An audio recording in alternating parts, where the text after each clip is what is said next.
Dominant Protector. Credit to the author. 4,681-90.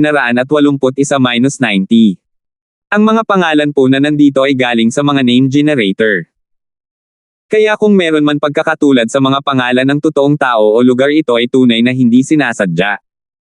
Kaya naman, kailangan nilang mag-isip ng paraan para makatawid ito sa lalong madaling panahon. Sa ganitong paraan, kahit na hindi nila makuha ang Thunder Mystical Vine sa huli, hindi sila babalik na walang dala. Takip silim noon, at kulay abo ang langit, ngunit nakikita pa rin ni Terence ang papalubog na araw. Hindi niya maiwasang magtaka kung ano ang kulay abong bagay na iyon. Hindi ito mukhang sea fog, at hindi rin ang miasma fog na natatangi sa Southern Island. Kung titingnang mabuti, makikita ang isang bakas ng dugo sa loob nito, na nagbibigay sa mga tao ng pakiramdam na ito ay isang ulap na nababad sa dugo. Hindi ito imposible. Pagkatapos ng lahat, ito ay isang sinaunang larangan ng digmaan. Kahit na kulang ito sa lahat, siguradong hindi ito magkukulang ng blood chi at death chi. Biglang bumagsak sa lupa si Remelin, na nasa harapan niya, nang walang anumang babala. Ano ang nangyayari? Hindi maiwasan ni Terence na magulat. Wala siyang naramdamang kakaiba, at hindi siya pinaalalahanan ni Jade. Anong ginagawa ng babaeng ito? Hindi pa rin kaya siya sumuko at sadyang bumagsak at nagkunwaring nakakaawa para makuha ang simpatiya nito para samantalahin niya ang pagkakataong humingi ng higit pa pagkatapos niyang makuha ito. Hindi ba masyadong malaki ang butas ng utak na ito? Kung siya ay talagang isang taong madaling kumuha ng pain, bakit sa simula pa lang ay madali siyang makipagtawaran sa kanya? Ano ang silbi ng paggawa ng mga hindi kinakailangang bagay? Tumingin si Terence kay Remelin na may kakaibang ekspresyon. Tumayo siya sa likod niya at naghintay ng ilang sandali, ngunit hindi bumangon mag-isa si Remelin, at hindi rin siya nagpakita ng anumang intensyon na humingi ng tulong. Baka may problema talaga. Nagulat si Terence. Lumapit siya sa kanya at napansin niyang may butil ng pawis sa noo niya. Mapatla ang mukha niya at medyo itim pa. Para siyang nahihirapan, at ang kanyang paghinga ay hindi matatag. Hindi maiwasan ni Terence na magulat. Ang isang pik na nascent soul ay hindi na makahinga sa ganong kaikling panahon, nangangahulugan ito na may malaking nangyari sa kanyang katawan. Ngunit ngayon lang siya naglalakad ng normal, at walang panganib. Hindi kaya bumalik ang dati niyang sakit? Ano bang problema mo?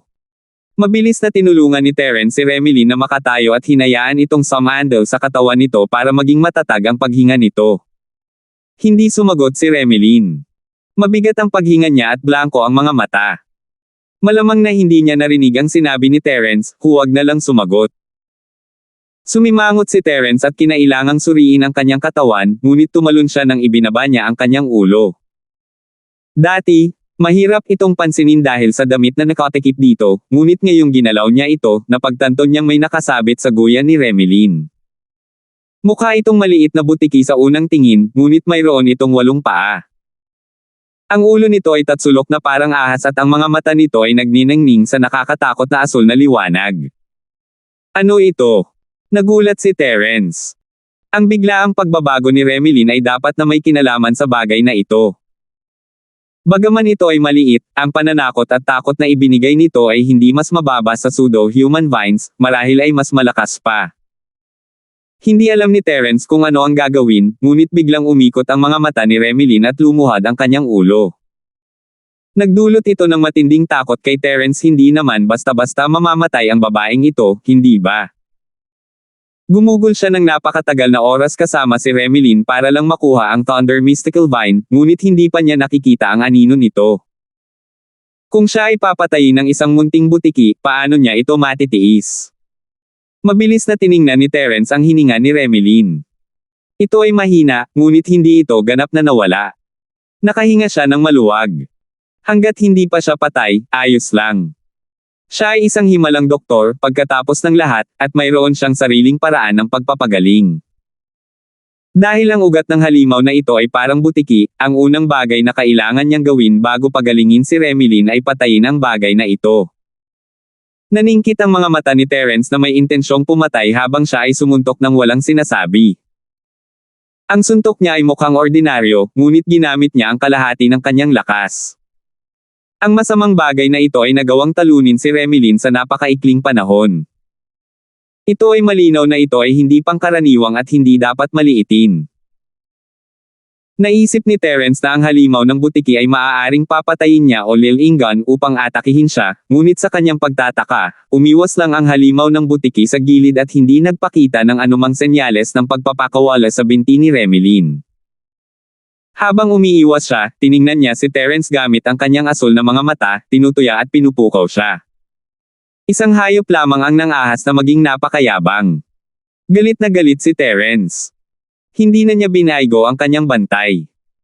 Sa isang malalim na dagandong ng dragon, nagpakawala siya ng maliit na 5 elemento na pumatay kay Chi mula sa kanyang palad at nataman ang halimaw na butiki. Chi! Isang kakaiba at matalim na tunog ang narinig habang ang halimaw na butiki ay tinamaan ng pagpatay kay Chi ng 5 elemento. Sa wakas ay nabitawan nito ang binti ni Remilin at gumulong ilang beses sa lupa bago ito pumikit ng baliw at namatay sa isang kisap mata. Tiningnan ni Terence ang katawan ng halimaw na butiki sa lupa, napakaliit nito, ngunit pinilit siya nitong gamitin ang kanyang pamatay na galaw. Ang sinaunang larangan ng digmaan ay puno ng panganib, pagkatapos ng lahat, na may kakaibang banta sa lahat ng dako. Matapos patayin ang butiki, tiningnan muli ni Terence ang kalagayan ni Remilin at nalaman na humihina ang kanyang paghinga. Kung magpapatuloy ito, baka mamatay na talaga siya. Nang muli niyang tingnan ang binti ni Remilin, nakita niyang ang orihinal nitong makinis at puting binti ay itim at lila na ngayon sa ilalim ng liwanag ng buwan. Ang sugat na nakagat ng halimaw na butiki ay umaagos ng itim na tubig, at may mga palatandaan ng karagdagang pagkabulok. Ito ay lason.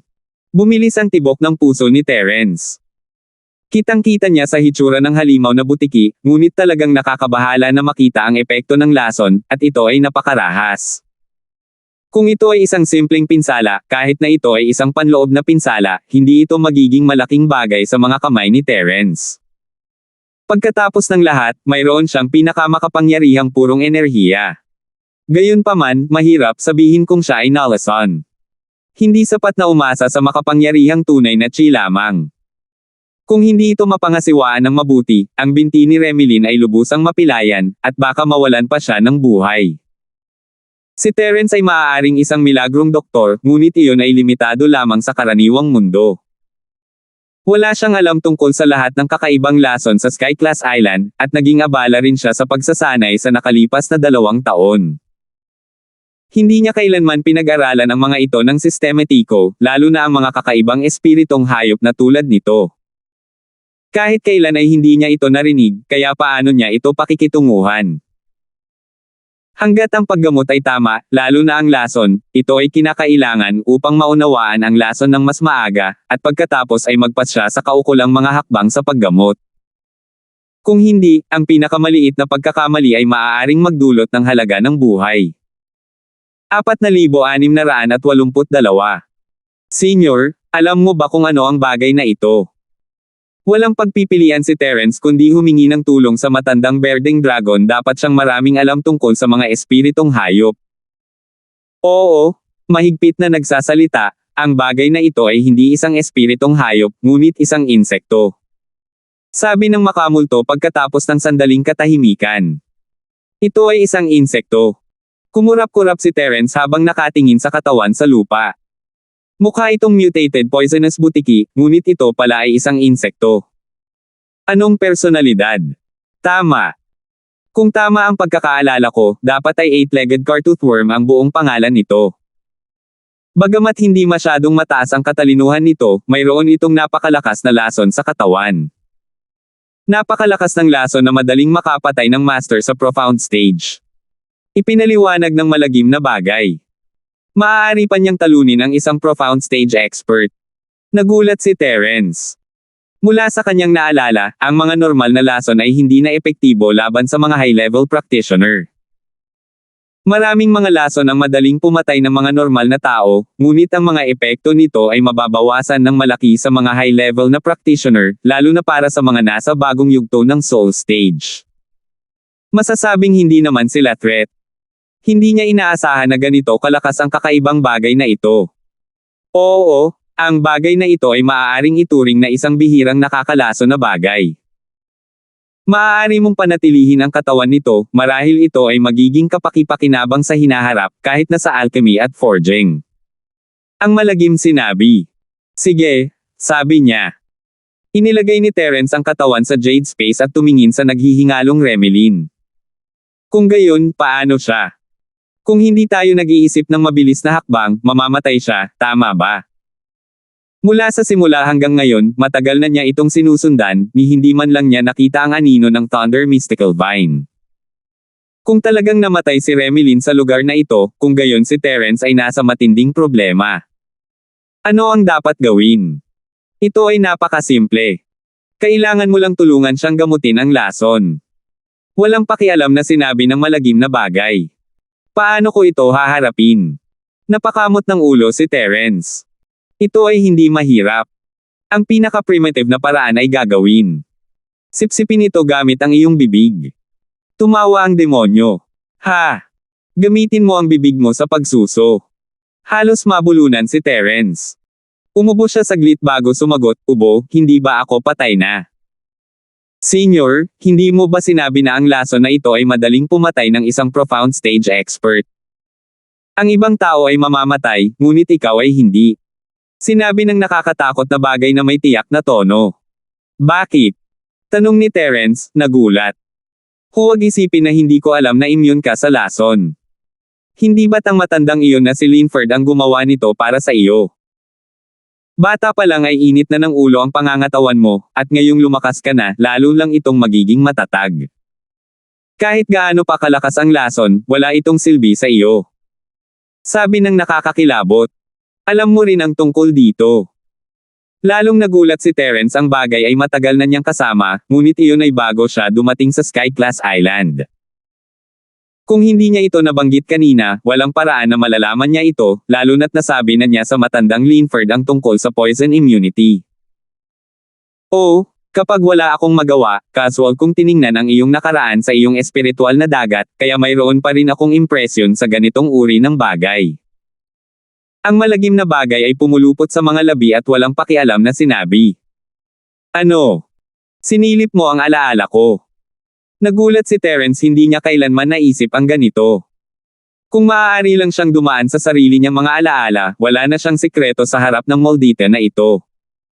Hindi ba masyadong nakakatakot ang pakiramdam na ito? Ang multo ay hindi isang tagalabas, hindi bababa sa yugtong ito, sila ay pinagsama-sama para sa mabuti o masama, ngunit kahit na gayon, ang pakiramdam ng pagkakaroon ng lahat ng kanilang mga lihim na nakita ay nakakagigil. Oy, ninas naman ako, kaya ginamit ko to para pampalipas oras. Don't worry, I'm not interested in your little secrets. Tumawa ang nakakatakot na bagay. Maari ba akong magtanong, Senior, saan mo natutunan ang walang hiyang ugali na ito? Bakit lagi akong nakakatagpo ng mga masasamang tao? Natahimik si Terence, hindi niya ito naramdaman noong hindi pa sila pamilyar sa isa't isa, ngunit ngayong pamilyar na sila sa isa't isa, napagtanto niya na ang lalaking ito ay isang walang kwentang matanda, at hindi niya maiwasang isipin ang kanyang matanda. Hehe brat, wag kang magmukmak. Bilisan mo, gamutin mo ang lason niya.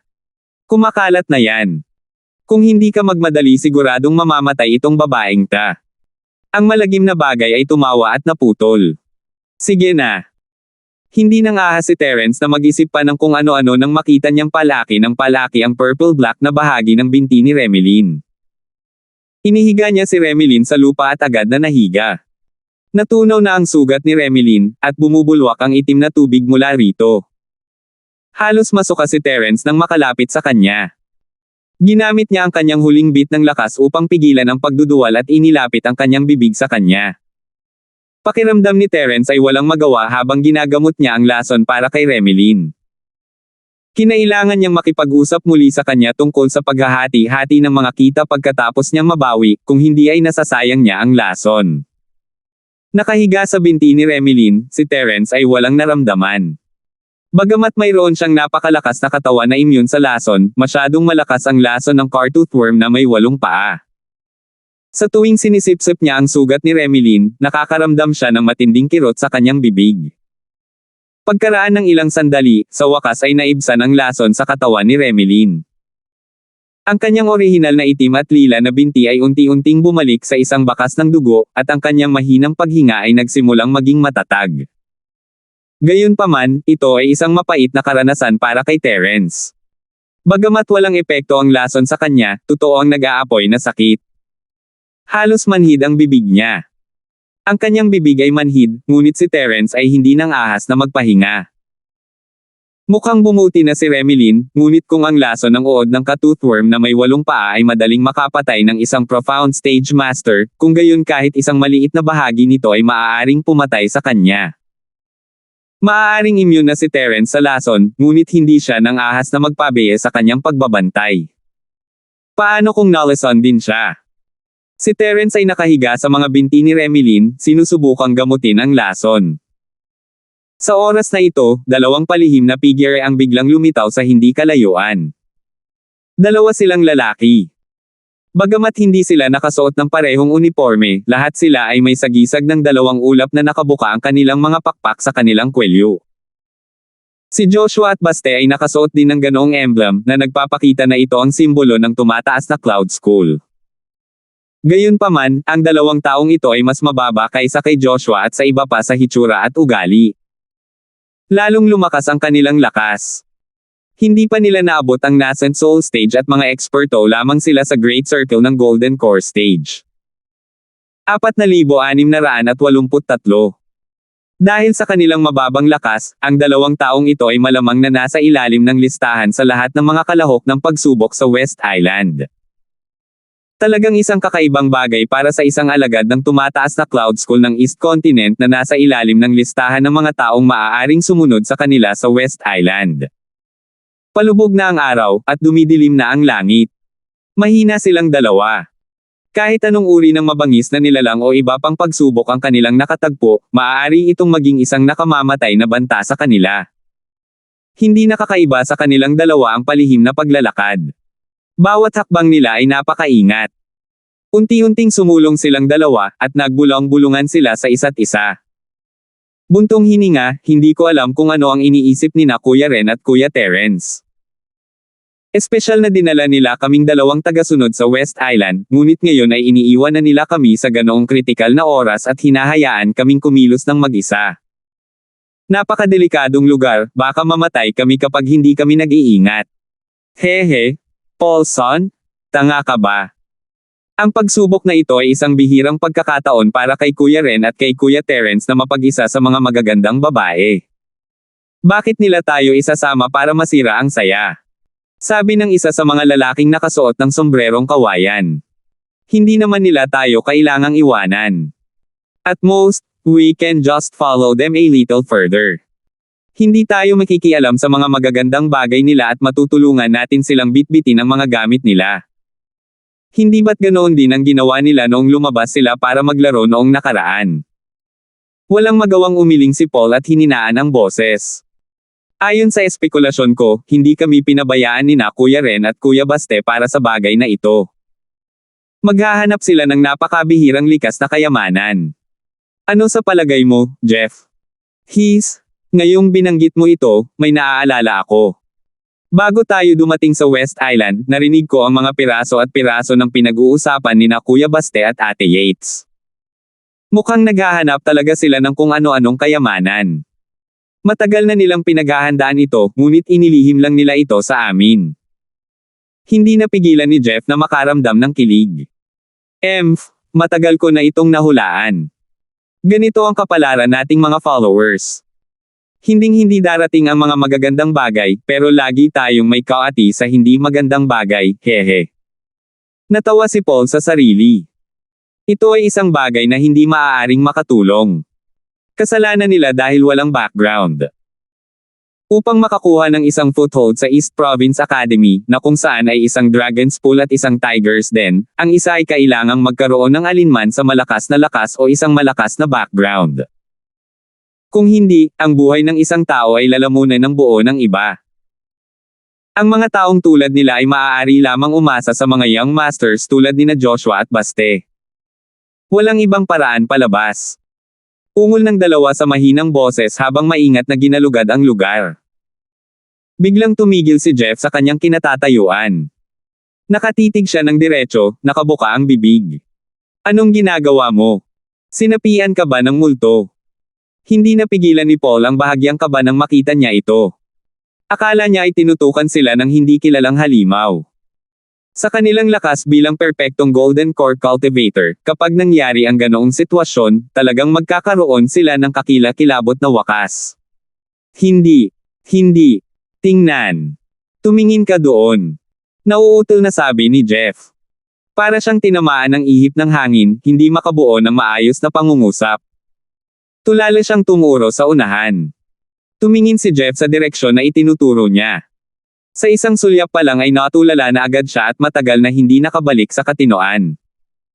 Pagkaraan ng mahabang panahon, napabuntong hininga siya sa hindi makapaniwala at bumulong, DMN. Ang mundo ay talagang puno ng kababalaghan. Sa ganitong uri ng lugar, makakatagpo pa tayo ng ligaw na pakikipagtalik. F*6, ang lakas talaga ng katawan ng babaeng ito. Ito ay higit pa sa malakas. Sa tingin mo ba ay mukhang pamilyar ang babaeng ito? Nakatitig pa rin sa harap niya ang mga mata ni Jeff. Tama ka. Oh my God, hindi ba isa ito sa dalawang Morning Pride, Remelin? Bakit hindi niya kasama si Kuya Ren? Nakikipag-sex siya sa ibang lalaki dito. Hindi ko alam na sobrang wild niya noon.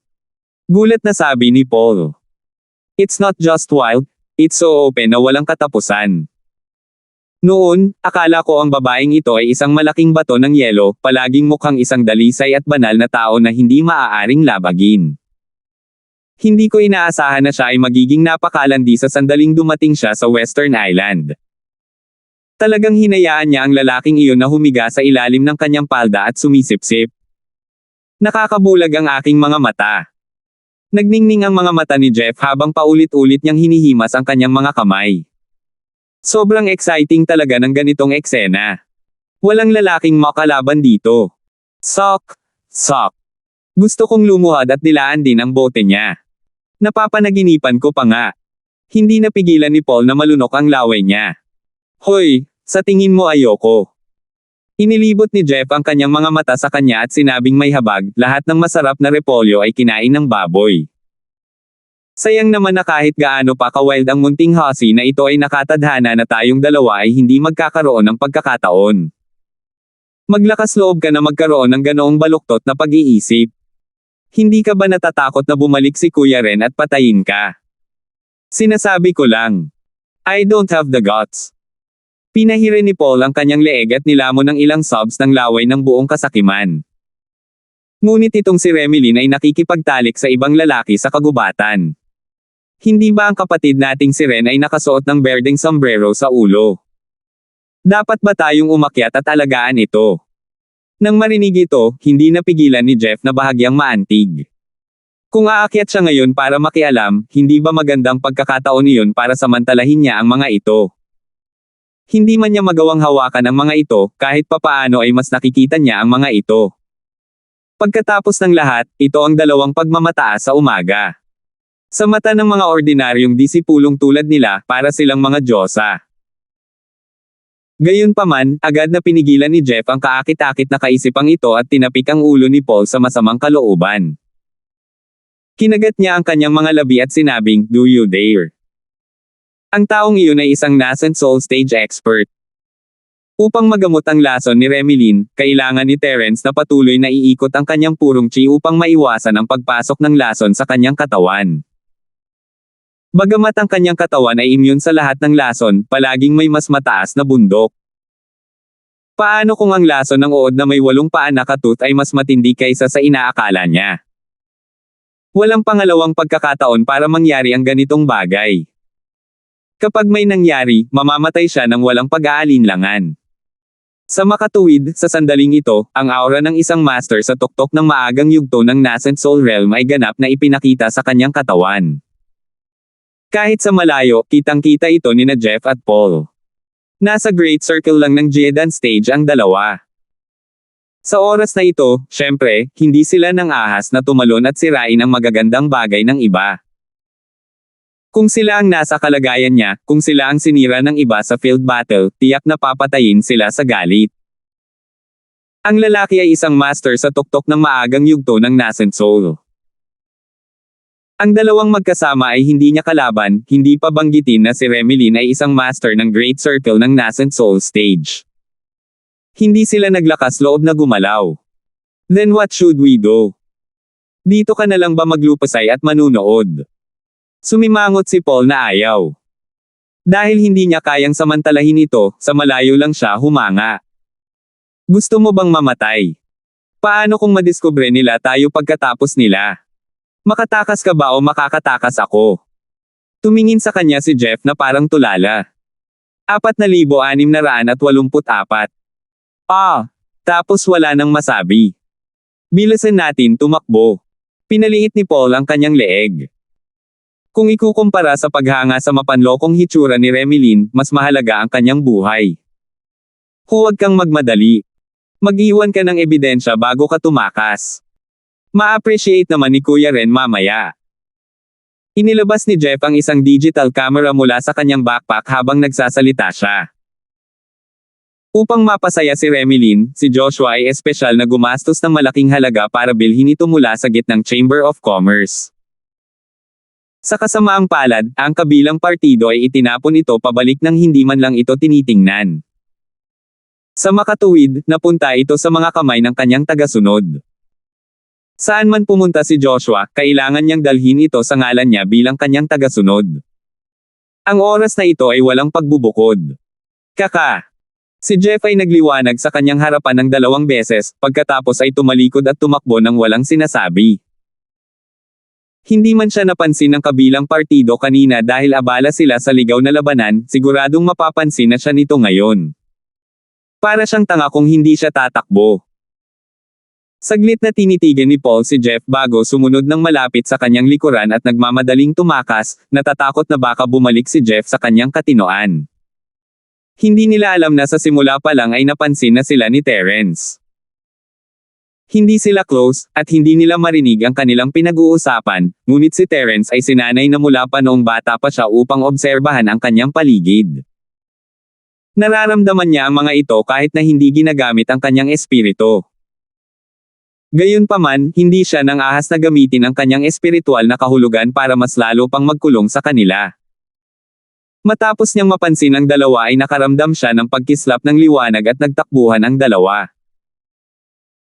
Hindi sa ayaw ni Terrence na bumangon at mahuli ang 2 palihim na lalaki na ito, ngunit abala siya sa paggamot sa lason ni Remilin at kailangang maging ganap na nakatutok sa lahat ng oras.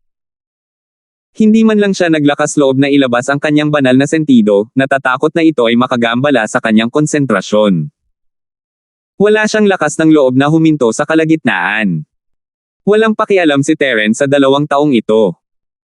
Hindi na mahalaga kung tumakas sila hanggat hindi sila dumating at sirain ang mga bagay. Ang pinakamahalagang bagay ngayon ay sipsipin ang lahat ng lason mula sa katawan ni Remilin. Kung hindi lamang ang babae ang magdurusa, ngunit ang Thunder Mystical Vine ay mawawala rin sa tanong. Pagkalipas ng 1 pang kalahating oras, ang bibig ni Terrence ay ganap na namamanhid dahil sa lason, at ang binti ni Remilin ay sa wakas ay nanambalik ang kulay, hindi na nakakagulat tulad ng dati. Binuksan ni Remilin ang kanyang mga mata. Ito ay isang normal na reaksyon pagkatapos na sipsipin ni Terrence ang karamihan sa lason sa kanyang katawan. Gayunpaman, napasigaw siya nang imulat niya ang kanyang mga mata. Ang sino mang magising na makakita ng isang lalaki na nakabaon ng ulo sa ilalim ng kanilang palda ay magkakaroon ng parehong reaksyon. Nagalit at napahiya si Remilin sa parehong oras. Itinaas niya ang kanyang paa para sipin si Terrence, ngunit ang resulta ay mas lalo siyang natakot. Bigla niyang napagtanto na hindi niya maigalaw ang kanyang paa. Bagamat sinipsip ni Terrence ang karamihan sa lason, mayroon pa ring natitira. Ang kanyang binti ay ang pangunahing bahagi ng kanyang katawan na nakagat, at sa malakas na katawan ni Terrence na immune sa lason, ang pagsipsip lamang nito para sa kanya ay sapat na upang manhid ang kanyang bibig. Isang himala kung makakasipa siya ng isang tao sa oras na ito. Ikaw. Ang laking pervert mo. Anong ginawa mo sa akin? Bakit mo ni-freeze ang katawan ko at pinigilan mo akong gumalaw? Si Remilin ay napahiya at nagalit kaya tumulo ang mga luha sa kanyang mga mata. Siya ay isang dalisay at inosenteng babae, at hindi pa siya nakakahawak ng kamay sa isang lalaki noon. Paano niya nakayanan ang biglaang pagkabigla? Sa sandaling ito, gusto niyang mamatay kasama si Terence, ang walang hiyang hayop na ito. Ha? Anong kalokohan ang pinagsasabi mo? Huminto si Terence at itinaas ang kanyang ulo, nalilito.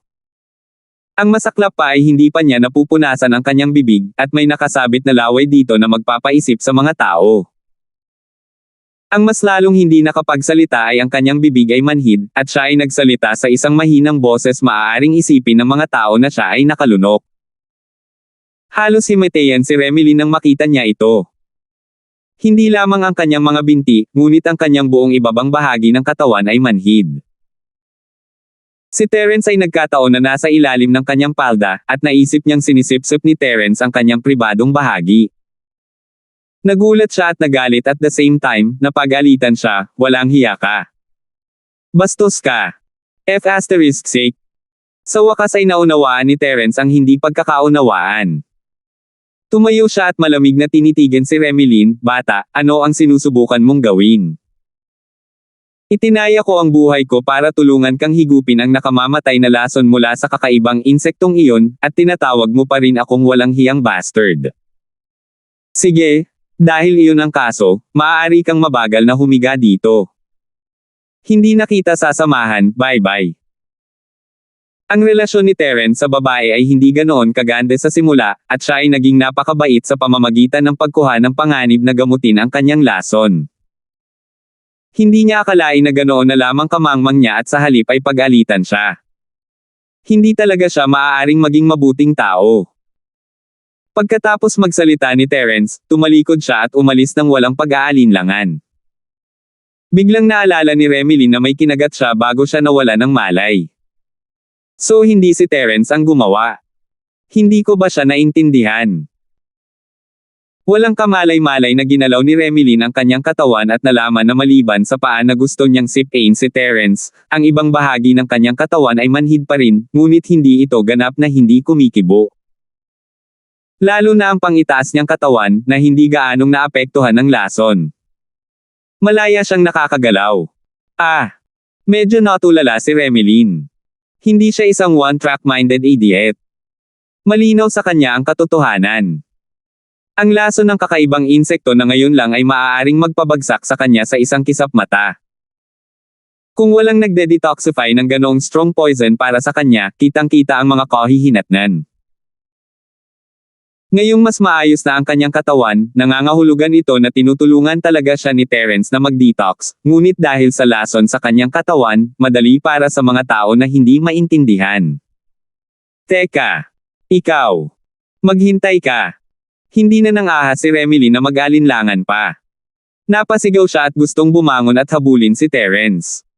Hindi lang isang mabuting tao ang sinisisi niya. Kung talagang iniwan siya ni Terence dito sa galit, hindi na siya makakatayo ngayon. Kung may iwan siyang mag-isa dito, walang tutulong sa kanya. Kung may dumating sa kanya, ang mga kahihinatnan ay hindi maiisip. Ano pa bang gusto mo? Lumingon si Terence at pinandilatan siya ng mata, hindi ba't ito lang ang gusto mo, para layuan ka ng walang hiyang bastard na ito? Ayokong gumawa ng anumang bagay na masama sa iyo muli. Masarap makipaghiwalay ng ganito. Huwag kang mag-alala, maliligtas ako nito at papatayin ang 2 ibon sa isang bato. Huwag. Huwag kang pumunta. Namula ang magandang mukha ni Remilyn. Kung hindi dahil sa belo na nakatikip sa kanyang mukha, makikita na ang kanyang mukha ay sobrang pula na halos magdugo. She murmured in a weak tone, I'm sorry, I've wronged you. Nako, buti na lang alam mong mali ka. Hindi ko kayang pagbintangan ng mali. Sabi ni Terence habang huminto sa kanyang paglalakad. 4,685. Tumalikod si Terence at naglakad pabalik sa gilid ni Remilyn. Ayaw niya talagang umalis. Kung tutuusin, hindi niya kayang iwan ang isang mahinang babae na hindi makagalaw sa ilang. Salamat, sabi niya. Salamat, mahinang sabi ni Remilyn, namumula. Medyo nagulat siya at the same time. Inisip niya na talagang aalis si Terence pagkatapos na mali, ngunit sa hindi inaasahang pagkakataon ay madali itong kausap. Hindi niya namalayan noon. Hindi niya alam kung bakit, ngunit pagkatapos ng hindi pagkakaunawaan na ito, naramdaman niya mas maaasahan si Terence ngayon. Sa bagay, iba talaga ito sa imahe ng pakikipag-bargaining niya sa kanya noong simula. Gayunpaman, winasak ng sumunod na pangungusap ni Terence ang tiwala na kanilang binuo nang bumuti ang impresyon, malugod kang tinatanggap, ngunit kailangan nating magkaroon ng magandang usapan. Pag-usapan ng tungkol saan? Kakagising lang ni Remilyn at medyo namamaga pa ang utak niya. Natigilan siya at hindi makareact ng ilang sandali. Siyempre pag-uusapan natin ang gantimpala. Hindi ka maaaring maging walang muwang sa pag-iisip na ililigtas kita ng wala lang, di ba? Genius disciple ka ng Academy of Morning Pride, paano ka magiging ignorante? Sabi ni Terence habang nakatingin kay Remilyn na may nakakalokong ngiti. Gusto mo? Nakita ni Remilyn ang ekspresyon ni Terence at nagsimulang kabahan muli. Siya ay galit at nabigla ngayon lamang, ngunit ngayon siya ay nagkaroon ng pagkamahiyain ng isang batang babae. Napakaganda niya noon, at ngayon ay mas kaakit-akit siya. Lumiwanag ang mga mata ni Terence. Muntik na akong mawalan ng buhay nang tulungan kitang higupin ang lason sa pagkakataong ito. Naniniwala akong mas naiintindihan mo ang mga panganib nito. Siyempre, hindi maliit ang gantimpala. Huminto sandali si Terence, at nagsimulang tumibok ng mabilis ang puso ni Remilyn, kaya pagdating ng panahon, kailangang baguhin ang pamamahagi ng Thunder Mystical Vine. Kukuha ka ng 20% at ako naman ay kukuha ng 80%, may tutol ka ba? Ikaw. Remilyn ay ganap na natulala. Nawala agad ang kaba at hiya sa puso niya. Naisip niya na si Terence ay nakakita ng isang bagay na hindi niya dapat makita sa ilalim ng kanyang damit at nais niyang gamitin ang pagkakataong ito para humingi ng isang bagay na hindi nararapat. Kung tutuusin, karaniwan na sa mga tao na ibigay ang kanilang mga katawan sa isang taong nagligtas ng kanilang buhay. Si Remilyn ay palaging tiwala sa kanyang hitsura, at iyon ang dahilan kung bakit kailangan niyang takpan ang kanyang mukha. Kung hindi, susundan siya ng mga lalaki na parang langaw, at ito ay magiging labis na problema. Akala niya ay hihingi ni Terence ang parehong bagay, ngunit hindi niya inaasahan na magsasalita ito tungkol dito. Hindi alam ni Remilyn kung tatawa o iiyak. Hindi niya alam kung paano ilalarawan ang nararamdaman niya. Kung siya ay mula sa secular na mundo, malamang nasasabihin niya, naghubad pa nga ako ng pantalon, at pinapakita mo sa akin ito. Paano ako? Maliit na reward na to. Isipin mo, niligtas ko ang buhay mo. May problema ba yan? Sinabi ni Terence nang walang katotohanan. Hindi, napagkasundoan namin noong 30 hanggang 70. Hiwalay na usapin iyon. Hindi alam ni Remilyn kung bakit siya biglang naging maganda ang mood, at ang mga sulok ng kanyang bibig ay nakakurba. Kung ganoon ay hinayaan kitang sipsipin ito ng walang kabuluhan. Sinulyapan siya ni Terence. Ayos lang ako ngayon. Walang silbi para sa iyo na bumalik sa iyong salita.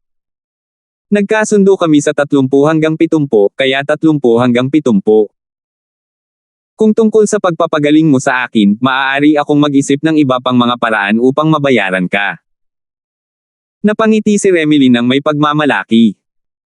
Hindi niya ito naramdaman noon, ngunit ngayon ay naramdaman niya na hindi masamang makipagtalo kay Terence. Hehe, sinusunog mo ba ang tulay pagkatapos tumawid?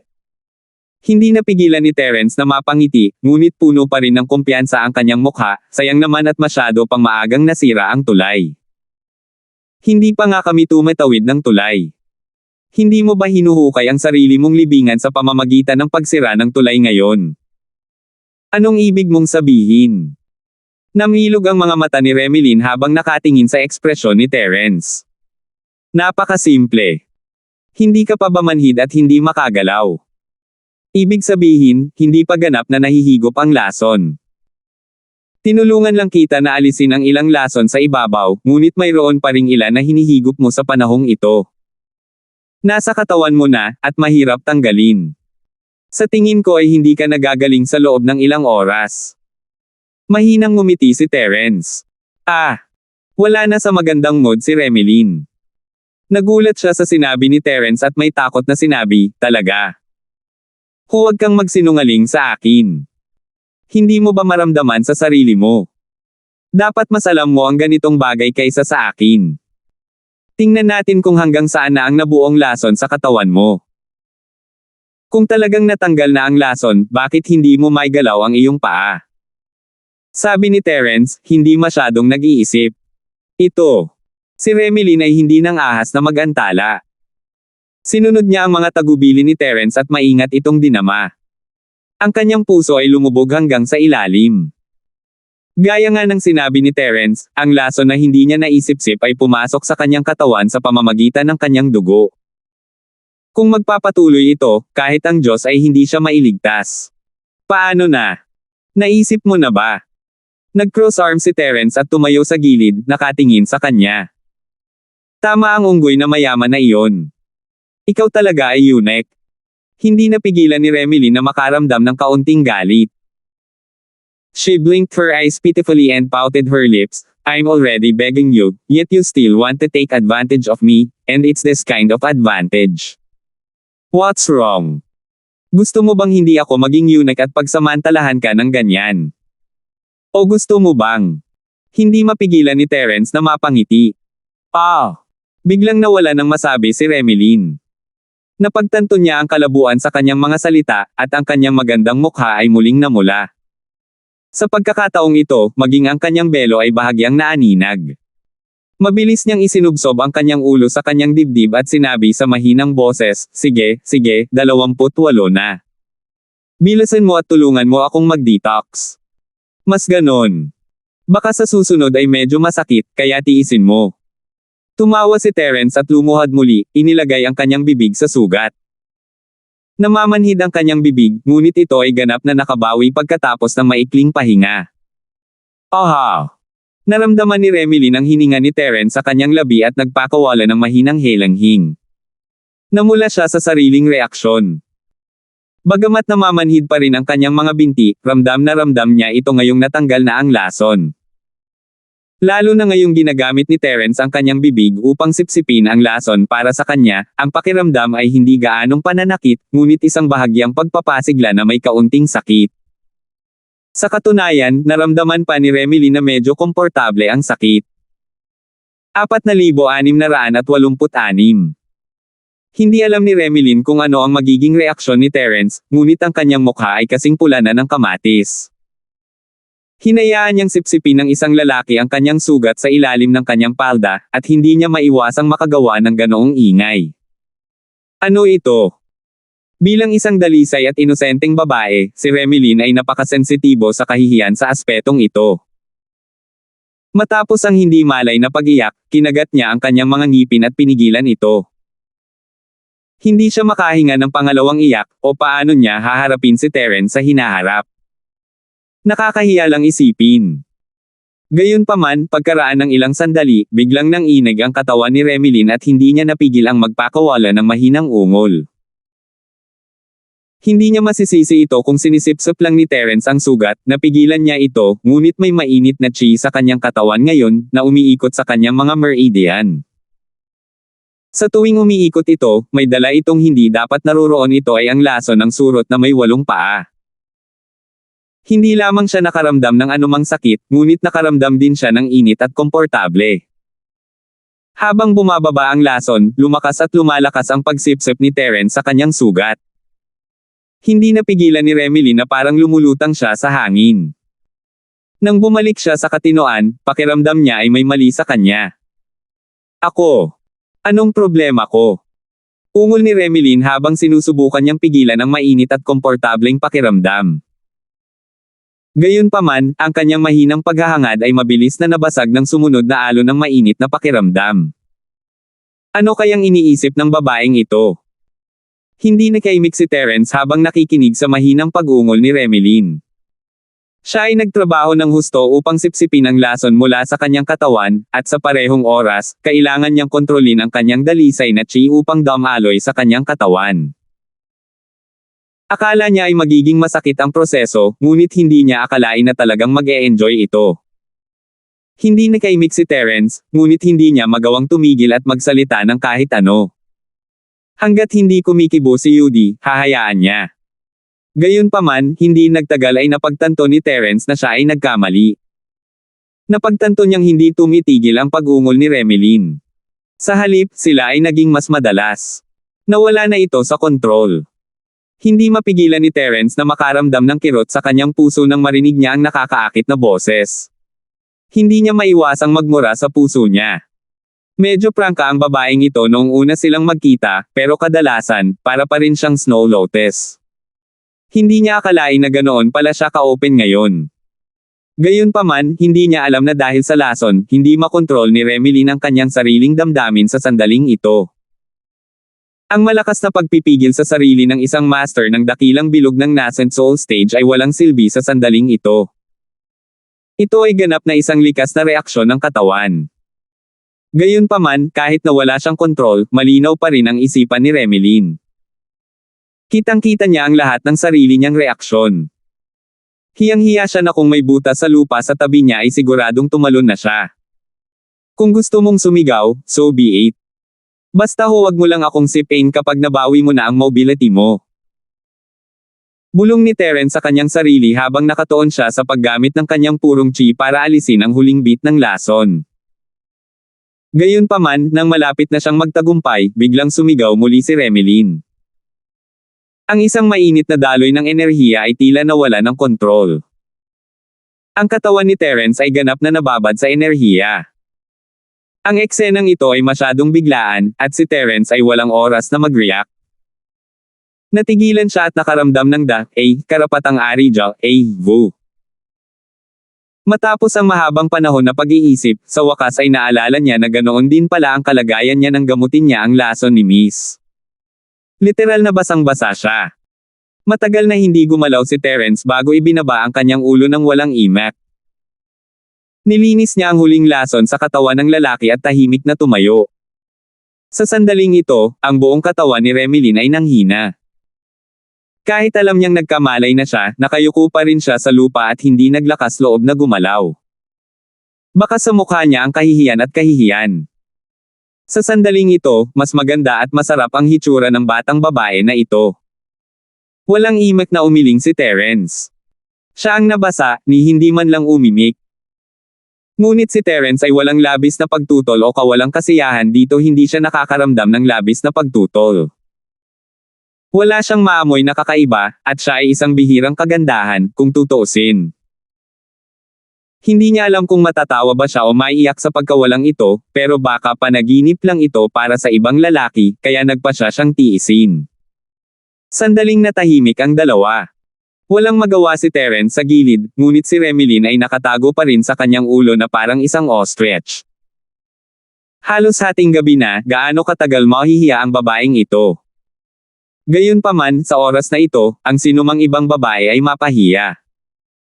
Normal para kay Remeline na magkaroon ng ganoong reaksyon. Pinag-isipan ito ni Terence at binasag ang katahimikan. Actually, hindi mo kailangang ikahiya. Natural na reaksyon iyon ng katawan ng tao. Kinokolekta ko lang ang mga toxin na naabsorb ng katawan mo sa pamamagitan ng iyong mga meridian at pagkatapos ay pinaalis ang mga ito sa iyong katawan sa ganitong paraan. Kaya inaasahan na. Walang dapat ikahiya. Ito ay kalokohan lang, sinusubukan lang niyang bigyan ng dahilan si Remeline para umatras. Sa katunayan, hindi iyon ang kaso sa lahat. Ang kaunting lason na naabsorb niya noon ay ginawang alikabok na ng 5 elemento ng layunin ng pagpatay ni Terence. Ang 5 elementong pumapatay sa chi ay mas epektibo kaysa sa orihinal na all-purpose chi. Sa pagpapagaling ito ang natuklasan ni Terence sa proseso ng pagpapagaling. Sa kanyang nalalaman, maliban sa mga taong may 5 elementong konstitusyon tulad ni Terence, ang layunin ng pagpatay sa 5 elemento ay isang nakamamatay na pag-iral sa sinumang practitioner. Ito ay napakarahas at mapagmataas na walang makatiis. Ngunit sa proseso, biglang napagtanto ni Terence na ang 5 elementong pumapatay sa chi ay mas epektibo kaysa sa all-purpose chi. Higit sa lahat, mayroon din itong mga katangian ng all-purpose chi. Hanggat kontrolado niya ito ng mabuti, hindi ito magdudulot ng anumang pinsala sa kabilang partido, at maaaring makuha ng kabilang partido. Sa madaling salita, isa lang itong upgraded na bersyon ng all-purpose true chi. Maaari itong magamit sa pag-atake sa isang mapang-akit na paraan at palaging matagumpay sa pagpapagaling ng mga pinsala. Ito ang pinakamagandang paglalarawan para sa pagpatay kay Chi ng 5 elemento. Ang biglaang sorpresang ito ay nagparamdam kay Terence na maswerte. Isang pagpapala na hindi niya makuha sa loob ng ilang buhay upang mahanap ang higanteng electric eel sa malalim na dagat. Ang layunin ng pagpatay sa 5 elemento ay isang walang katapusang kayamanan sa sarili nito. Nagkibit-balikat si Terence kay Remilyn, na nakahiga pa rin sa lupa. Ang mga hakbang ay inilatag na para sa kanya. Kung hindi pa rin siya bumangon, hindi niya talaga alam ang gagawin. 4,687. Kahit anong mangyari, hindi siya basta-basta na lang nakahiga. Ayaw niyang mag-aksaya ng oras sa mga bagay na ganito. Sa totoo lang, medyo natarante si Terence nang makita niya ang malate na katawan ni Remilyn. Naiintindihan niya kung bakit siya nagpakawala ng ilang ungol, ngunit paano siya napunta sa ganito. Diyos lang ang nakakaalam. Hindi niya maintindihan ang sarili niya. Bulong-bulungan pa rin si Terence sa kanyang sarili nang may tumunog na boses sa kanyang ulo. Malamang mataas siya sayo. Paf! Ubo, ubo, ubo. Halos mawala ng malay si Terence nang abala siya sa kanyang iniisip. Nabulunan siya ng ilang beses bago niya ito nahawakan. Nagreklamo siya, "Senior Ghost, you scared me to death. Hindi kita tinatakot. Di ba sabi mo Diyos lang ang nakakaalam? Kaya lumabas ako para tulungan kang pag-aralan ito." Kakaibang tawa ang nakakatakot na bagay, at may bakas pa ng pagkatuwa sa tono nito. Okay, pero pwede ba sa susunod na mag-iingat ka, Senior? Huwag mo akong lokohin, hindi maganda para sa iyo.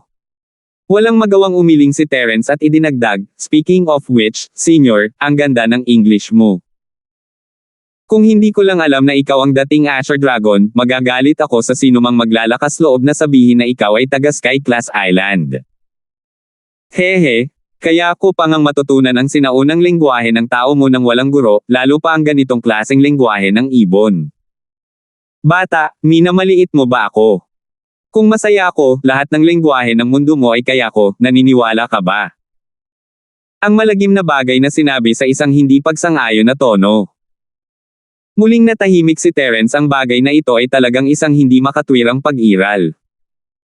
Hindi lang natural na instinct ang lumaban at pumatay, mayroon pa itong ganitong talento. Paano ito natitiis ng mga estudyante mula sa karaniwang mundo? Habang nakikipag-usap si Terence sa bagay na iyon, tila sa wakas ay naunawaan na ni Remilyn ang sinasabi ni Terence. Dahan-dahan siyang nag-react at namula, "Talaga. Hindi ka nagsisinungaling sa akin." Ang dahilan kung bakit siya nahihiya ay iniisip niya kung siya ay isang kalapitang mababa ang lipad. Gaano man ka-simple si Remilyn, siya pa rin ang master ng Great Circle ng orihinal na level. At saka, hindi naman bata ang totoong edad niya. Bagaman walang magbanggit sa kanya ng mga bagay tungkol sa mga lalaki at babae, kaya niyang magbasa ng mga libro ng mag-isa. Sa silid-aklatan ng sutre ng ipinagmamalaki ng akademya sa umaga, mayroong lahat ng mga uri ng mga aklat, na ang ilan ay nakaantig sa aspetong ito. Ang ilan sa kanila ay napaka-propesyonal na mga libro na nagdadalubhasa sa pag-aaral kung paano dalawahan ang paglinang sa pagitan ng mga lalaki at babae. Pagkatapos ng lahat, ito ay isang women's academy, at palaging may ilang mga disipulo na tatahakin ang landas na ito. Sa ilalim ng ganoong kapaligiran kaya nabuklat ni Remilyn ang mga libro dahil sa curiosity. Kaya naman alam niyang may mga babae na magkakaroon ng ganoong reaksyon kapag nasa kama. Gayunpaman, hindi lahat ng kababaihan ay magkakaroon ng ganoong reaksyon. Palagi niyang iniisip na siya ay napakalinis, paano niya magagawa ito? Ayos lang kung iyon lang, ngunit ang problema ay naspray niya ang buong Terence noong ginagamot siya nito. Bilang isang babae, wala siyang mukha para lumabas at harapin ang mga tao, lalo na si Terence. "Hindi, anong silbi kung magsinungaling ako sayo? Pwede mo ba akong bigyan ng extra 10%? Hindi napigilan ni Terence na matawa sa kanyang puso, ngunit naging seryoso ang mukha niya. Hindi niya magagarantiya na ang babaeng ito ay hindi mamamatay sa kahihiyan kung gagawin niya. Kailangan niyang magmadali at hanapin ang Thunder Mystical Vine. Walang oras na sayangin. Matapos marinig ang sagot ni Terence, nakahinga ng maluwag si Remeline. Medyo nahihiya pa siya, pero hindi na siya nahiya gaya ng dati. Dahil ito ay isang normal na proseso ng detoxification, nangangahulugan ito na hindi ito ang kanyang problema. Nangangahulugan ito na hindi siya ang uri ng babae na sinasabi ng mga libro na siya ay. Sapat na iyon. Ang ekspresyon ni Terence sa sandaling ito ay medyo nakangiti, ngunit hindi ito isang ngiti. Sa katunayan, ito ay dahil lamang sa pakikipag-usap niya sa multo sa pamamagitan ng kanyang banal na kahulugan, ngunit sa mga mata ni Remeline, natural na may ibang kahulugan ito. Nahihiya na ang babaeng ito na iangat ang ulo, at ngayong nakahanap na siya ng paraan palabas, biglang namula muli ang mukha. Dahil sa'yo kaya ako nahihiya. 10% ang kakaltasan ko sa'yo. 30% at 70% ang gagawin. Inipon ni Remeline ang kanyang lakas ng loob at tumangala kay Terence. Si Terence ay ganap na hindi nakaimik. Anong ginagawa ng babaeng ito? Itinaya niya ang kanyang buhay upang iligtas siya, ngunit sa huli, kinain niya ang mga benepisyo. Hindi ba ito masyadong mabilis? Parang tama ang kasabihan, babae at kontrabida lang ang mahirap palakihin. What's wrong? May problema ka ba niyan? Nakita ni Remeline ang kakaibang ekspresyon ni Terence at namula ang kanyang mukha. Sinasabi ko sa iyo, kung sasabihin ko kahit kanino ang tungkol sa nangyari ngayon, tiyak na papatayin ka ng aking amo alang-alang sa reputasyon ko. Ha! Nanlaki ang mga mata ni Terence, nagtataka pa rin siya kung bakit naging kakaiba ang babaeng ito nang biglaan, at halos mabulunan siya nang marinig iyon. She was even threatening him with something like that. Anong uri ng kakaibang proseso ng pag-iisip iyon? May common sense ba ang babaeng ito? Kung siya, isang babae, ay nagsabi ng ganito, hindi niya ba alam na siya ang pinakamapapahiya? O talagang tulad ng sinabi niya, na siya ay naglilinang sa lahat ng oras na ito, at ang kanyang edad sa pag-iisip ay mas bata kaysa sa mga ordinaryong tao, kaya hindi niya naiintindihan ang mga pangunahing paraan ng mundo. Nang makita ang natigilan na ekspresyon ni Terence, si Remeline ay ngumiti ng may pagmamalaki, sa wakas ay naalis ang awkwardness. Her eyes curved into two pleasant arcs as she smiled, wala ka nang masasabi ngayon, tama. Napagdesisyonan na. Agad na lumiwanag ang mood ni Remeline. Ito ang mga salitang ginamit ni Terence upang pagtawanan siya noon, at ngayon ay magagamit na niya ito sa wakas kay Terence. Pinatikim niya sa kanya ang sarili niyang gamot, at napakasarap sa pakiramdam. Hehe, huwag kang masyadong maaga, little girl. Sa tingin ko, walang kwenta kahit sabihin mo sa iba ang nangyari ngayon. Baka kabaliktaran pa ang epekto nito. Sabi ni Terence na may mahinang ngiti. Anong ibig mong sabihin? Tumingin si Remeline kay Terence na may hinala. Ikaw na mismo ang nagsabi. Ang iyong master at Vice Island Master na si Truett ay matalik na magkaibigan. Dahil ako ang kanyang direktang disipulo, baka pagkatapos na mabalitaan ito ng iyong amo, siya na lang ang magpapapakasal sa akin bilang isang daw kompanyon. Sa panahong iyon, walang gamot sa pagsisisi. Tumaas ang isang kilay ni Terence at ngumiti. Gusto mo? Bahagyang namula ang magandang mukha ni Remeline habang dumura siya. Ang kanyang mga pisngi ay muling natatakpan ng nagbabagang ulap. Ang sensitibong salitang, dual cultivation partner, ay nagpapalambot sa kanyang katawan ng hindi namamalayan, at likas niyang naalala ang nakakahiyang tagpo ngayon. Hindi naman siguro ganon, nagsasabi lang ako ng totoo. Sabi ni Terence sabay kibet ng balikat. 4,688. Marunong ka talagang sumunod sa poste. Kung bibigyan kita ng hagdan, makakaakyat ka sa langit, di ba? Magkaibigan ng Master at Vice Island Master na si Salter, totoo iyon. Ngunit ikaw ang direktang disipulo ni Vice Island Master Salter. Puno ng hindi makapaniwala ang mukha ni Remeline, ngunit nang sabihin niya ito, bigla siyang natigilan. Bukod sa lahat, totoo ang pagiging malapit ni Terence kay Natalie. Bagamat siya ay nasa tuktok pa lamang ng maagang nascent soul stage, masasabi niya sa paraan ng pakikipaglaban niya sa pseudo-human vine na ang kanyang tunay na lakas ay hindi ganoon kasimple. Nakaya niyang labanan ang isang kalaban ng mas mataas na antas. Bilang karagdagan, pinagamot niya ang kanyang lason sa isang mahiwagang pamamaraan.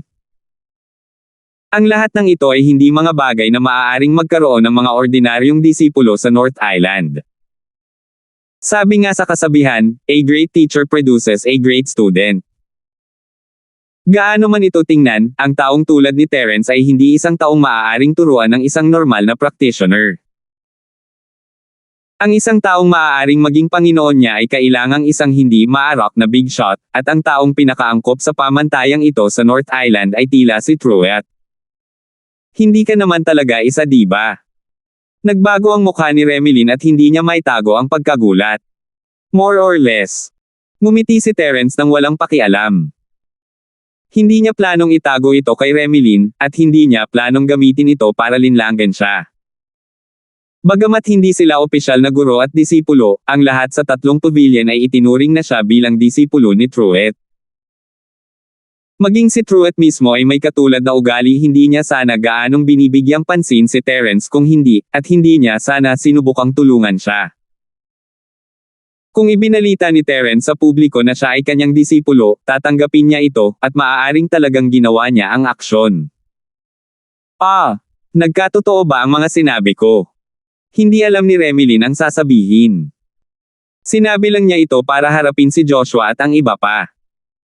Hindi niya inaasahan na totoo ito. Kakaiba talaga.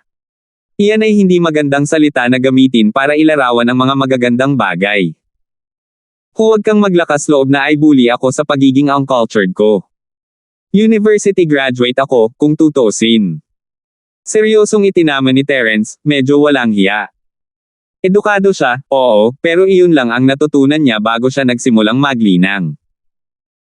Ang pagpasok sa paaralan ay isang takip lamang, ito ay purong kalokohan. University. Sige.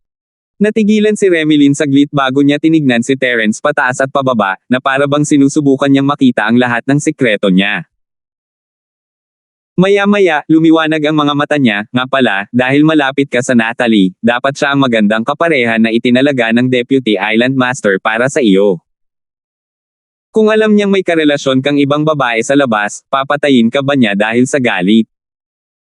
Si Remilyn ay tuwang-tuwa habang nagsasalita, na para bang may something siya kay Terence. Kung tutuusin, ang pagpapakasal sa kanilang mga alagad sa kanilang mga kamag-anak, ang mga junior ay magpapatibay sa kanilang relasyon. Ito ay isang bagay na nangyari sa buong Skyclass Island. Bilang pinakamamahal na anak ni Truett, kung siya ay ikakasal, ang kabilang partido ay maaaring maging anak o pamangkin ng ilang super big shot, o siya ay magiging direktang disipulo ni Truett. Walang pangatlong opsyon. Ang Terence na ito, sa kabilang banda, ay maaaring nakakainis minsan, ngunit hindi maikakaila na siya ay namumukod tangi sa lahat ng aspeto. 1 in a million match siya, at hinding-hindi siya papayagan ni Truett na magpakasal sa ibang babae. Hindi, bakit mo ako papatayin? Hindi alam ni Terence ang sasabihin. Why wouldn't I? That's common sense. Walang babae ang magninais na ang kanyang asawa ay makasama sa ibang babae, lalo na si Natalie, ang munting prinsesa ng North Island. Sabi ni Remilyn nang may katiyakan.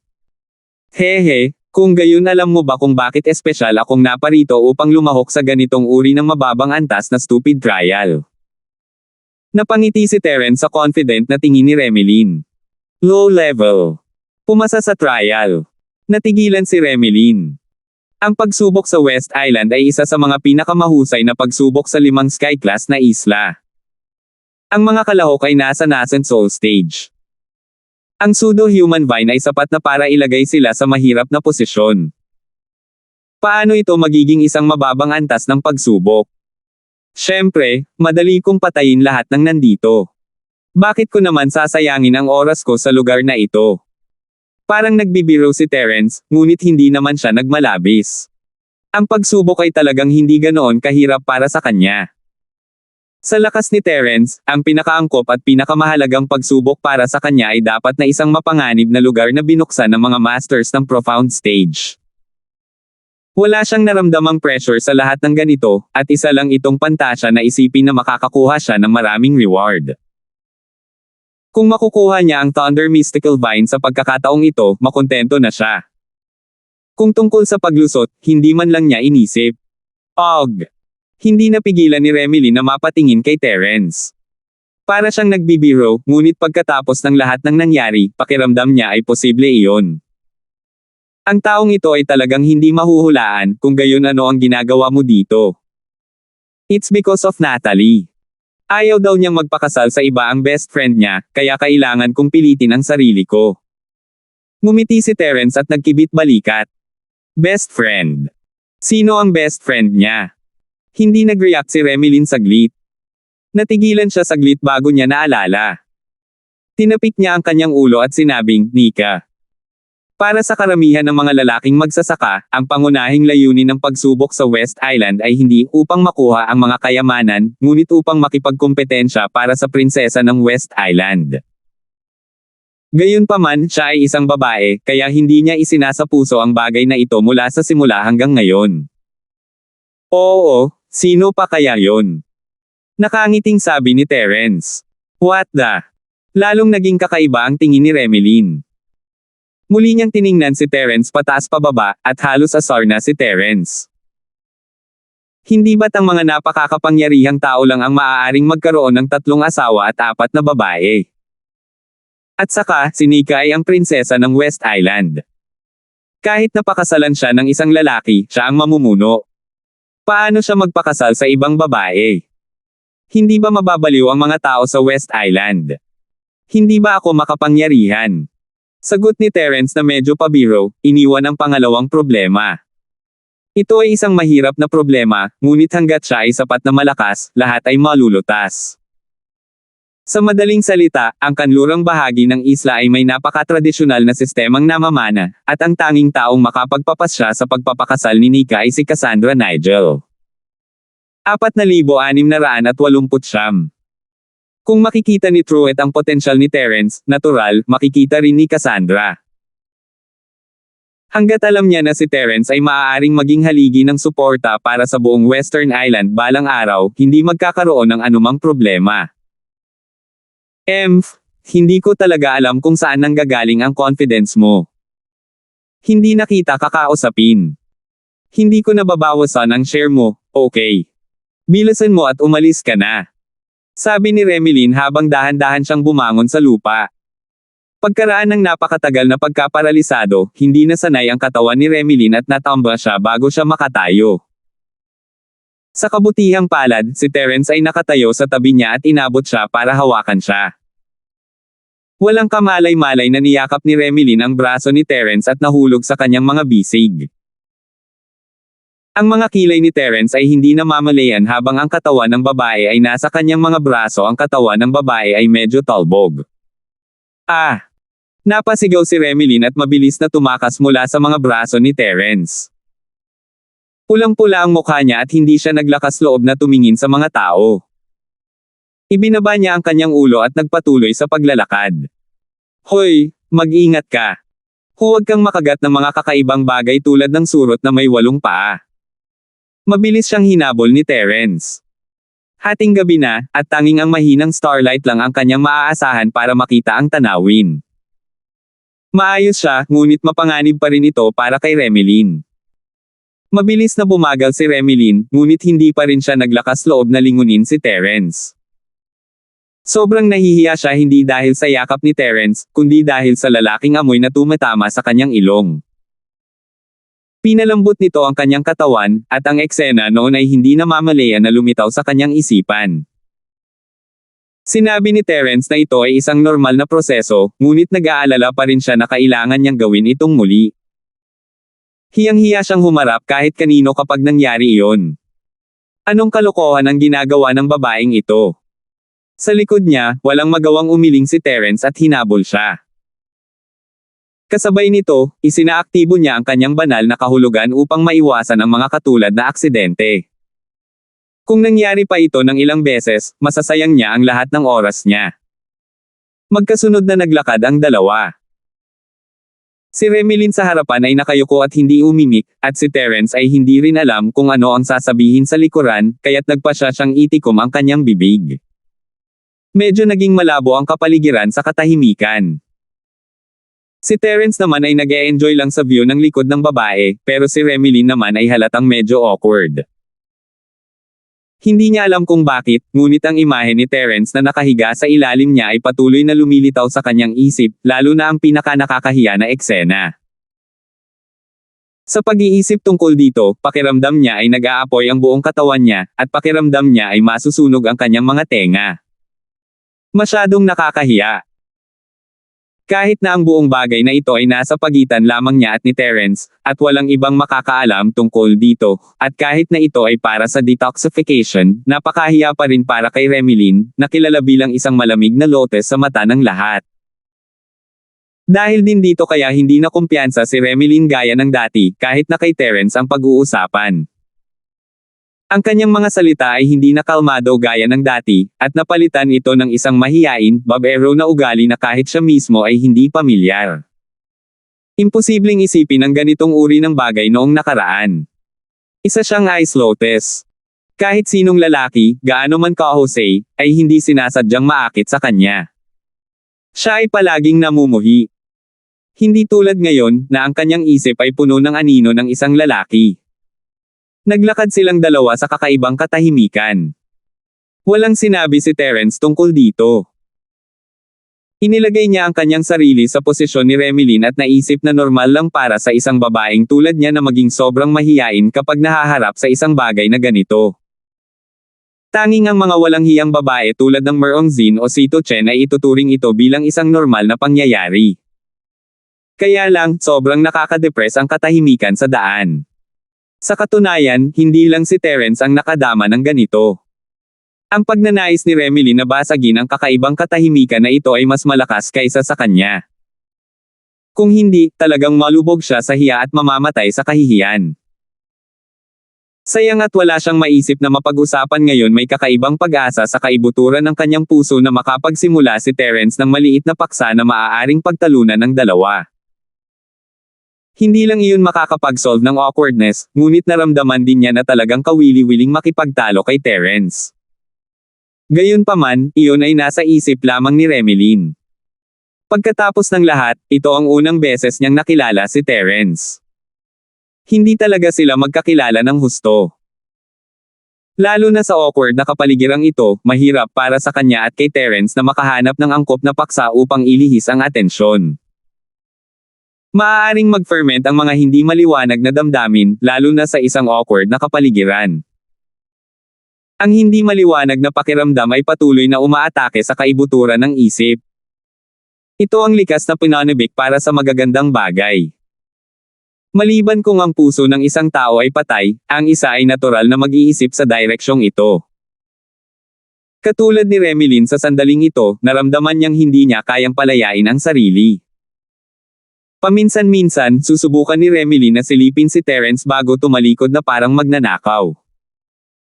Sa kasamaang palad, malinaw na nakikita ni Terence ang lahat ng kanyang mga aksyon. Hindi niya maiwasang matawa sa kawili-wili nitong babaeng ito.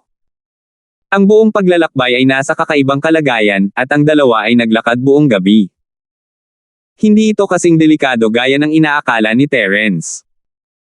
Pagkatapos ng lahat, karamihan sa mga hayop ay panggabi, at ang pinakamapanganib na oras ay sa gabi. Gayunpaman, ito ay ang eksaktong kabaligtaran. Hindi sila nakatagpo ng anumang aksidente noong gabing iyon, at hindi maiwasan ni Terence na magtaka kung ito ay dahil nasa desyerto sila. Lumipas ang gabi ng walang kabuluhan. Nang halos madaling araw na, biglang gumalaw si Terence na naglalakad sa likuran. Sa isang malambot na dragon's roar, isang pagpatay na layunin ng 5 elemento ang tumama sa ulo ni Remilyn. Bulalas ni Remilyn, iniisip na may gagawin si Terence sa kanya. Mabilis siyang lumingon kay Terence at namula, "Anong ginagawa mo? Anong ibig mong sabihin sa gusto ko?" Tumingin si Terence sa kanya ng kakaiba at itinuro sa kanyang harapan, tingnan mo sa iyong sarili, isa kang peak nascent soul stage expert, maaari ka bang maglakad ng mas seryoso? Lumingon si Remilyn na may pagtataka sa mukha. Noon lang niya namalaya na may nahulog na hindi kalayuan sa kanyang harapan ang isang hindi kilalang nilalang na kasing laki ng labahan. Sa unang tingin, ito ay tila isang uri ng lumilipad na insekto. Ang buong katawan nito ay nabahira ng dugo, at nagdadala ito ng kakilakilabot at hindi maipaliwanag na aura ng kalupitan. Ito ay malinaw na ito ay hindi dapat trifles. 4,670. Nang maisip niya kung paano lumipad ang bagay sa kanyang ulo nang hindi niya namamalayan, biglang nakaramdam ng takot si Remilyn. Nakita na niya ang katawan ng uod na may 8 paa na kangipin noon. Ang bagay sa kanyang harapan ay nagbigay sa kanya ng isang pakiramdam ng pagpigil na mas malakas pa kaysa sa may 8 paa na uod ng ngipin. Gayunpaman, ang bagay na ito ay may butas sa gitna ng katawan nito. Ito ay malinaw na patay, ang resulta ng layunin ng pagpatay ni Terence. Salamat. Muling namula ang mukha ni Remilyn. Sa pagkakataong ito, hindi dahil sa kahihiyan noon, kundi dahil sa sariling kapabayaan. Ang isang tunay na Panginoon ay dapat palaging magbantay, at dahil sa mga nakakagambalang kaisipan na nananatili sa kanyang isipan, halatang nakalimutan niya ang tungkol sa panuntunang ito ng kaligtasan. You're welcome. Ngumiti si Terence. Ginagamit na niya ang kanyang spirit sense para subaybayan ang kanyang paligid mula pa noong insidente ng Cartooth Worm na may 8 paa, kung sakali. At saka, tinanggap ni Terence si Remilyn bilang kanyang teammate, kaya hindi na siya nakabantay tulad ng dati. Natural na kasama siya sa alarm ni Jade bilang kanyang teammate. Nagpatuloy silang dalawa sa pagsulong. Matapos maranasan ang takot na ito, sa wakas ay naging normal na ang kalagayan ni Remilyn. Siya ay nagmas maingat habang siya ay sumusulong. Maya-maya, bigla siyang tumigil. Anong problema? Nagtataka na tanong ni Terence. Akala niya ay nasa panganib sila, ngunit walang nakita ang kanyang espiritu. Hindi rin siya binalaan ni Jade.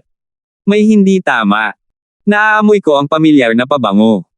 Hindi malayo sa unahan. Kumunat ang noo ni Remilyn at sinabing, isang pamilyar na amoy. Tumingin si Terence sa kanya ng kakaiba at nilampasan siya ng hindi lumilingon, ito ang daan. Sumunod ka na lang sa likod ko. Hindi ako nagsisinungaling sa iyo. Sobrang sensitive ako sa amoy. Siguradong may panganib sa unahan. Mabilis na tumawag si Remilyn. Hindi ko sinabi na hindi ako nagtitiwala sa iyo. Pero kahit may panganib, kailangan nating sumulong, di ba? Hindi tayo maaaring sumuko sa kalahati dahil lamang sa isang maliit na panganib, tama ba? Ikinaway ni Terence ang kanyang kamay, naglakad palayo habang nagsasalita. Si Remilyn ay nagngangalit ang kanyang mga ngipin at hinabol siya. Tama si Terence. Kahit na alam nilang may mga tiger sa bundok, imposibleng makuha ang Thunder Mystical Vine nang hindi nakipagsapalaran. Hindi man lang siya nakalakad ng 300 talampakan bago ang isang babala ay nagmula sa kanyang puso. Sabay bip din ni Jade. Sumigaw siya, retreat. Habang si Terence at Remilyn ay umaatres, 12-12 ng makapal at mabangis na baging ang biglang sumambulat mula sa lupa. Sila ay pseudo-human vines na naman. Medyo matangos ang ilong mo. Tahimik na tiningnan ni Terence si Remilyn. Ang pseudo-human vine ay nakatago sa ilalim ng lupa, at kahit ang kanyang divine sense ay hindi ito matukoy bago ito umatake.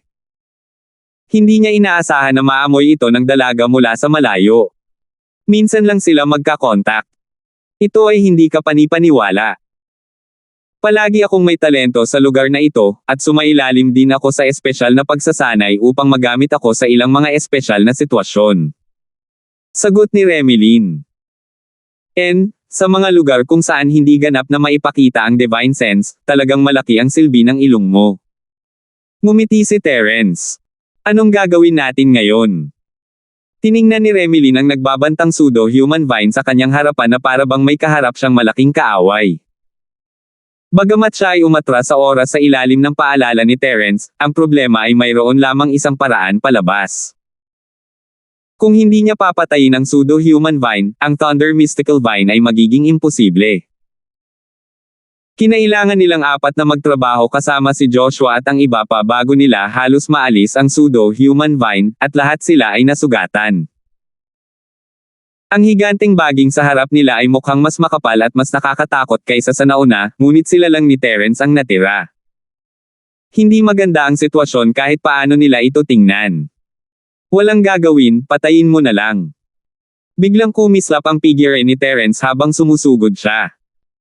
Ang daan-daang higanteng baging ng pseudo-human vine ay biglang nagsimulang sumayaw ng baliw na parang mga piteng na amoy dugo. Buong lakas nilang hinampes si Terence. Dahil sa nakakagulat na poster na ito, tumalon si Remilyn. Kung siya iyon, naging alabok na siya ngayon. Gayunpaman, hindi umiwas si Terence. Isang napakalaking init ang lumabas sa kanyang katawan, at siya ay parang isang Diyos ng apoy na bumababa sa mundo. Nababalot siya ng apoy, at walang makatingin sa kanya ng diretsyo. Kahit na ito ay isang halaman na naging espiritu, ito ay isang halaman pa rin. Ang pseudo-human vine ay pinakatakot sa apoy.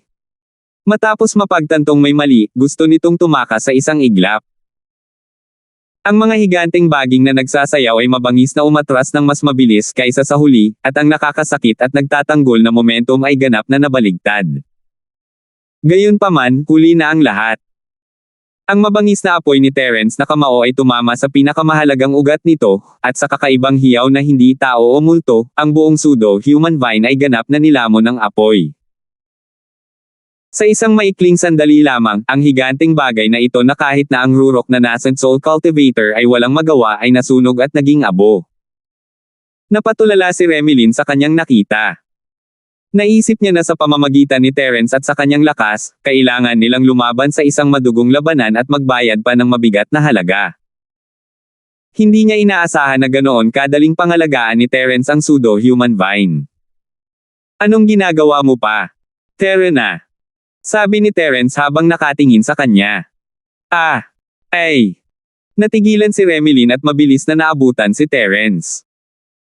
Sa pagkakataong ito, siya na ang tumingin sa likod ni Terence, at hindi niya maiwasang mawala ng kaunting pag-iisip. Medyo nalilito pa rin siya kanina, but she saw it clearly this time. Maaaring nasa tuktok na si Terence ng maagang nascent soul stage, ngunit ang kanyang tunay na lakas ay mas malakas kaysa sa isang normal na peak na nascent soul stage cultivator. Sa East Province Academy, kung saan naroon ang mga henyo sa lahat ng dako, hindi kakaibang hamanin ang isang taong may mas mataas na antas, ngunit bihira ang isang taong makakagawa ng isang bagay na kasing baliw ni Terence kahit sa buong paaralan siya ay isang halimaw. Hindi lang ang malakas na performance ni Terence ang nagpantasya kay Remilyn. Ito ay ang pakiramdam ng pagiging protektado sa likod ng isang tao sa labanan. Hindi pa niya naramdaman ang ganito. Dahil sa kanyang mga kakayahan, bihira siyang makatagpo ng tunay na panganib. Kahit na ginawa niya iyon, mayroon siyang isang tulad ni Joshua na nagsasabing pinuprotektahan siya.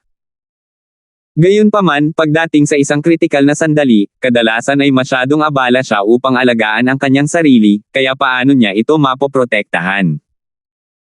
Tanging ang Terence na nauna sa kanya ngayon ang tunay na nagpoprotekta sa kanya. Salamat po at sinamahan ninyo ako, ingat lagi mga master.